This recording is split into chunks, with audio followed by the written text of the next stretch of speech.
Hey everybody, it's Barbara Drtina here. And yesterday I had the honor of being on a podcast um, for a friend of mine, and I retold my story and a lot of the things that had happened. And so when I did that, I went back and read my story that I had written. Gosh, let's see, it was in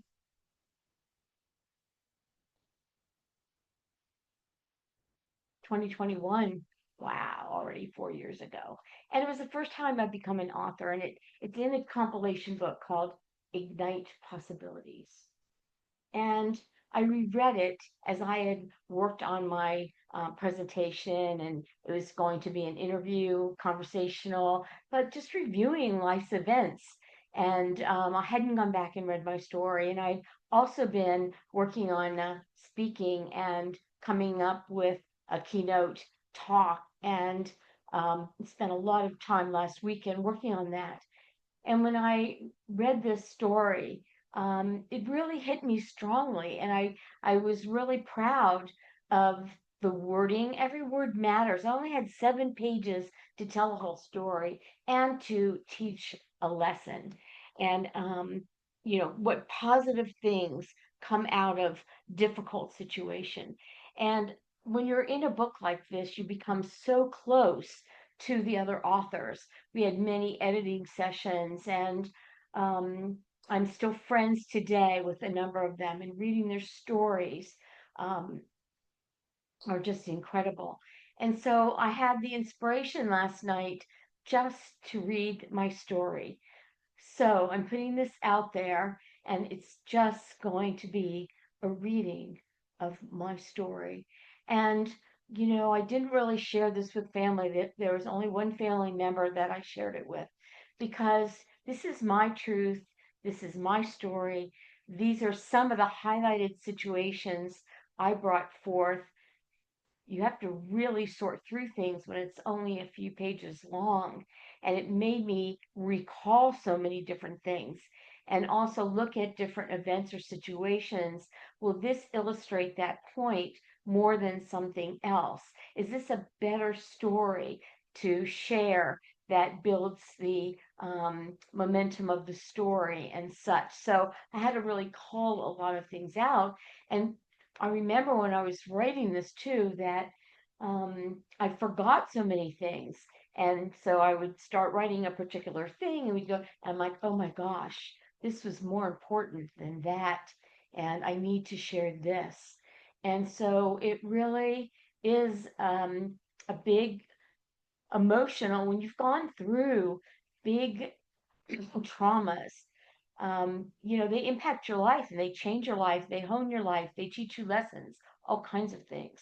And so even yesterday, after I did the interview and for the podcast, I was like, wow, brought up, even though so much of this is many years ago, there is still ongoing complex PTSD with some of the situations I'm in that have been going on for over 20 years that are still open and active and hurtful.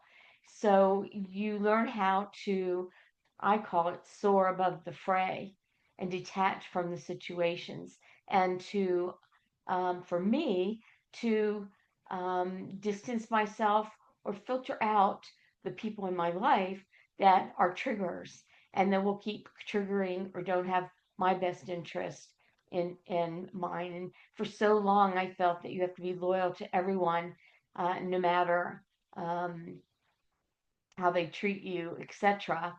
And we all really follow what we were taught as children. My background's early childhood education because I could see behaviors. That's one of my superpowers.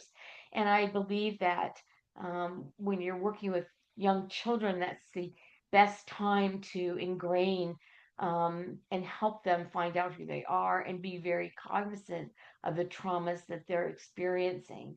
And we carry those through our life, whether we realize it or not, and they're often not serving us. So let's say you were a baby and you were always kept in a playpen, or maybe you cried and cried, you wanted to do a diaper change, or you were hungry. Those were basic nonverbal ways of getting the attention. Maybe you weren't held. Maybe you weren't, um, you know, taken care of and your needs. So unconsciously, you don't have the words for that. Unconsciously, you take that into your adult life, even though you might have fallen in love with somebody that takes super good care of you. There's this angst, or there's this subconscious. It's like in the background of your computer. And I wish you could see this sign. I was working with the lighting. I don't know why it's not showing up, but it says today is a gift. And so all of those um, things we take with us. And unless we go back and we sift and sort and bring things to our attention, create awareness, become the observer, I've learned. Like you can sort of be this detached person going, watching your behavior and interaction with others. And, we're never done. There's always things there, but I've done a lot of work. And I'm so grateful that I've changed a lot of the ways that I thought, and I have a long way to go. Yeah. So bear with me. I hope you'll enjoy this story, and I'm really proud of it. I was really proud after I hadn't read it for a couple of years, reading it again Sunday night for my meeting on Monday, and here we go. So Barbara Drtina, we had a quote that we had to come up with for the theme of our story, and this is mine. You are not the pain you have known. You are the possibilities you choose to live into. Everyone has gone through things, and you have a choice. I want to inspire people to rise above their pain and live into their possibilities. Everyone needs to know that you're allowed to have joy and happiness after a traumatic experience. You may even feel more joy because you have felt such pain. I wish everyone to know how much they matter to this world, just as my daughter Erin mattered to me. And right now we're having a hurricane, Hurricane Erin, and it's massive. I want to be an ambassador to her life story, to open conversations surrounding parental alienation and suicide, both of which are on the rise. I hope my story will make an impact on parents and the choices they make for their families. And I hope I don't choke up in this. It's been so many years, but you're never over this. Please remember me, Mom. That's my title. I'm on my car heading to Winter Park, and I'm drawn to the thought of the bench. Not just any bench, but a public bench overlooking a small, tranquil pond. It's my bench. It's my memory bench. A beautiful setting under Florida's ancient oaks, overlooking the stately cypress trees in the water. I wondered how many people walking by took notice of the plaque that carries my daughter's name. No one wants their child to be remembered by a bench in a park on the shore of a pond. But that is all I have, and I'm eternally grateful to my dear friend Karen and our neighbors who made it happen.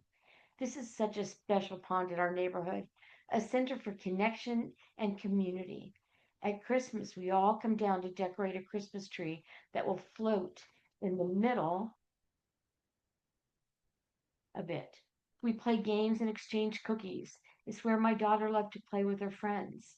My daughter and I would often walk our dog around the pond and would stop at a bench that was put there in honor of a boy named Jimmy. Jimmy's parents had a large home facing the pond. I never knew Jimmy, but I knew of him and his battle with cancer as a young adult. I always felt a sense of reverence when I walked by, and a feeling of gratitude that his parents could look out and be reminded of their beautiful son. I hope that people walking by Aaron's bench will have that same feeling. As I park my car, I'm so grateful to have a place to come and sit and to feel Aaron's energy. I've often wanted to just sleep there overnight so I could be close to my child. I don't live in Winter Park anymore, but when I visit, I always stop at my bench. I wish this wasn't my story, but it is. I never could have imagined that my life would end up this way. As time has gone by, I have a new perspective about Erin, her sister, and life itself. You see, I was ready to leave my marriage before I had Erin. I was miserable. As I gathered up my courage to separate, Erin chose to come into our family, and I chose to put my divorce on hold. Looking back, I wish I hadn't. Erin was a character, and it took all my energy, stamina, and parenting prowess to try to figure her out. She was like no other child I'd ever known. I'd been a teacher, and I'd taught a lot of young children over the years, yet no one was like Erin. Being unique was both a blessing and a challenge for her in school. You either got Erin or you didn't. And it sure made life tough for us with some of her teachers. She was a free thinker and was no way was she going to be your average run of the mill student. Watching her challenge the status quo, reading her creative stories, and listening to her insights about life, I knew without a doubt that Erin was gifted. And like many gifted students, she had nuances that needed to be understood. I was so excited when Erin was accepted into the gifted program at school, but Erin wasn't. My hope was that she would have a teacher that would better understand her and she would be happier. But Erin wasn't happy in this world. She was brilliant and beautiful, but a conflicted child. I couldn't wait for Erin to be an adult and for her to fly. Erin wanted to write and dreamed of being a journalist with National Geographic. She documented her life on the calendar I would give her each Christmas. She was always writing and journaling, and I marveled at what she wrote. Erin's sensitivity gave her the ability to care about others. She surprised me when she asked for my support on a project she was organizing. She was gathering a group of her friends together to put on a Halloween party for the children at an abused women's shelter. She and her best friend did all the work. I was just the designated driver as she and her friends put on a fabulous event that made the children feel special. Another incredible blessing as Erin was, when you have a as incredible a blessing as Erin was, when you have a conflicted child, it puts even more strain on your other children and ultimately your marriage. And as I mentioned earlier, my marriage was already unhappy. I saw the handwriting on the wall and knew I'd done everything in my power to try to make this work. When my 40th birthday rolled around, I took the opportunity to go away and spend time by myself. I looked at my future and I knew it wasn't going to change. I didn't want a life like this. I felt lost and I needed to find me again. I wanted to be happy. I wanted time to reflect, to renew, and catch my breath. So I went to my happy place, the beach. I remember early one morning as I walked along the shore, I could feel my despair leaving me. I began to feel excited. I felt hope and joy and the possibility of a life filled with opportunity. I wanted to grow into the person I was meant to be instead of withering away in an emotionally abusive marriage. I remember the playful feeling I had chasing the sandpipers by the water's edge, and I found myself singing these words: I'm going to be free. I am going to be free. I can't wait to be free. I know my life will be different once I'm on my own. When I got back, I didn't want to bring up the subject of divorce because I knew I couldn't wait. I, I didn't wait, sorry, to bring up the subject of divorce because I knew I couldn't wait or I would lose my nerve. Conflict always has been hard for me. I grew up in a family where you weren't allowed to have an opinion. This was my moment and I was going to seize it. I realized I'd married the same person I was trying to escape. I thought of Mel Robbins' the 5 second rule. You have 5 seconds to act or you will lose the moment. I brought it up, and to my surprise, my husband agreed to separate. I felt so empowered. We sat down to tell the girls. I remember Erin despondently sighing. I knew this was going to happen as she stomped off to her room. So I think it's apparent with children, they sense the tension and all of the friction in your marriage. Little did I know just how painful this journey of separation would be. The girl's father refused to communicate on any level. His words were, I will never go where you go or talk to anyone you talk to. Yet we had two girls to raise together. If we couldn't communicate in marriage, how would we communicate separated? And at that time, there were no cell phones or internet, so you had to talk, but we didn't. Although I wanted a peaceful separation for the sake of our children, that was not to be. The following years were filled with conflict. The girl's father would send me letters which I dreaded opening, or he'd fast me at my workplace. You cannot imagine the obstacles this created in my job and in my life. Even my attorneys and orders issued by the courts could not make him stop this abuse. In the meantime, Aaron began acting out in various ways at school and at home. This is not unusual for children put in this position. The courts ordered us to attend a program created especially for high conflict divorces called Focus on the Children. It was held at the courthouse under the presence of armed guards. Three of the most professional mediators were teaching us how to negotiate. As we role played family scenarios with different partners, I once again had hope that things would get better. Since both girls were staying with their father, I was shocked when one night I saw my daughter walking around the schoolyard at 9 o'clock at night. She spotted me and ran up to my door to tell me that Aaron was missing. Despite the fact that she was eventually found, I realized that it was only by divine grace that I discovered she was even missing. I wasn't told by my ex-husband, and only formally notified a few days later via a letter that came in the mail. This is something called parental alienation. It is a slow, insidious process that brainwashes our children against the other parent. Right now, it's a global epidemic, and our children are the ones paying the price. I had become the alienated parent, and this was an unwanted label I still carry today. The only communication I received from my ex was through antagonistic letters. I would be so emotionally affected by these letters that I resorted to opening them with my therapist. I remember him helping me compose my responses. He told me that you have to anticipate how a narcissist thinks. After a few sessions, he commented on how exhausting this process was. I certainly knew. Not only was it draining, it was expensive using my sessions for letter writing. We had all just finished our 6 week Focus on the Children program, and my birthday was fast approaching. I knew that I had to do something fun. It had been so long. I needed something entertaining where I didn't have to think. I decided to book tickets for Cirque du Soleil in Orlando. Aaron was unable to come, but my parents and my other daughter joined me. It felt so good to be out with family. I will never forget the conversation that we had in the car on the way there.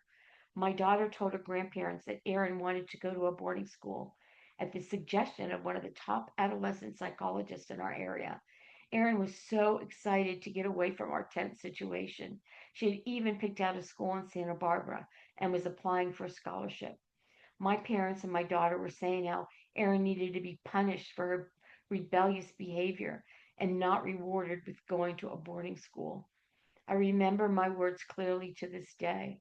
This is not about punishing Aaron. This is about saving Aaron's life. The next Saturday night, I was heading to a movie with a friend when my ex husband called to tell me to come over right away. Something was wrong. My friend asked me to drop her off at home first. On the way to her house, we were stopped to let ambulances, a fire truck, and several police cruisers go by. As their silent sirens wailed, we wondered what could have happened in our little town. I soon found out. When I got to my ex's house, all the emergency vehicles were parked out front with yellow tape, surrounding the house for a crime scene. My heart stopped, and I could barely walk up the drive. The cop said there was an accident, and he told me not to make trouble. You see, my former husband was a professor in the graduate school of business in this town, so I don't know why that police officer said that to me, the mother of this child. When I entered the house, they told me that Erin had tried to take her life and they were working on her. After what seemed like an eternity, they finally came out with her. I watched in shock with tears streaming down my face. As a body bag was wheeled out, she had hung herself in her room while her father was home. I couldn't save my daughter. There are events and turning points in our lives that change the trajectory of our future, and this was one for me. I knew that I did not want to waste my life in grief and sorrow, yet I felt paralyzed. I'd never experienced such loss in my life. I learned that grief takes time, and I had to feel it to move on. I gave myself the necessary time to heal. It was then that I noticed a thought that kept coming up over and over. I still had the gift of life, and I had a responsibility to make the most of it. I found that my grief was actually the catalyst that ultimately led me to this moment in time and new possibilities for my life. I can feel joy again, and I am finding a new purpose for my future. I soon discovered that when I shared my story, I felt better. Telling my story to help another helped me too, and I felt I was making a difference in the world. I was being called to use this for good, to make something empowering out of something traumatic. I kept this in mind when I had to go back for the follow up session for the Focus on the Children program. So much had happened since we'd last met. As I drove there, I was filled with so much anxiety. How would all these couples respond? How do I tell my story while Aaron's father was in the room? I was so relieved that he never showed up to face this group where he had so proudly professed to have learned nothing. When it was my turn to share, I could barely get the words out. But I remember that I had made a vow to myself to use Erin's story to serve a purpose. I composed myself so I could tell her story in such a way that it would make an impact on those struggling parents and couples. I could still see the anger, shock, and concern on their faces after my story was told. Could this happen to them too? I ended up with these words: Are you willing to play Russian roulette with your child's life? And it was then that I held up a picture of Erin, the mass card from her funeral. I wanted all that had happened to be a teaching moment for everyone. The impact of my story, Erin's story, had on the group caused the program directors to invite me back to speak to other couples. Today, I teach workshops to women going through separation and divorce with children. The things I wish someone had told me so I could lessen the collateral damage and trauma of my own children. Maybe we could even save a child's life. My desire to bring awareness to parental alienation and help to eliminate it. Our children need both parents, and today I believe that it was the root cause of not only my daughter's death, but the estrangement of my other daughter and grandson. No one talks about parental alienation, yet it affects 3 times more children than autism. I want Aaron's life and death to shine a light on this cultural epidemic of one parent overriding the other parent to win the children. This is what has become in our family courts today. Our children are an asset, just like the house, the car, or the bank account. The realities of suicide, self harm, unhealthy relationships, and violence often stem from family dysfunction. Let's start a conversation surrounding the traumatizing alienation of our children during the divorce and separation process. This is life or death, and I want parents to hear it loud and clear. We are hurting our children's future, and in turn, it hurts all of us. I couldn't tell my story until now. First, I had to grieve, forgive, and heal. I also had to consider the risk of telling my story. I didn't want to jeopardize my relationship with my other daughter. I felt compelled that this story needs to be told right now. I know that there are other errands and other parents out there just like me. We do not know where our lives will start or stop, that dash between our birth date and the date we pass. But Erin did. She chose her dash. She used her gift of free will to make a powerful statement, and I am the messenger. She passed me the baton. Now I am in a co creative partnership with Erin for her courage to make her dash a meaningful message to others. I think she knew I would be her voice for change. Thank you, Erin, for letting me be your mom and for taking me on a deep journey of knowingness about my mission here. I am a better person having lived through this pain. I now have endless possibilities to be of service and to feel great joy.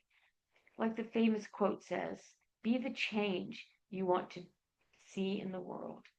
So may your journey through pain lead you to new possibilities in your life. I wish you great happiness along the way. There's some Ignite action steps here. Please love children unconditionally.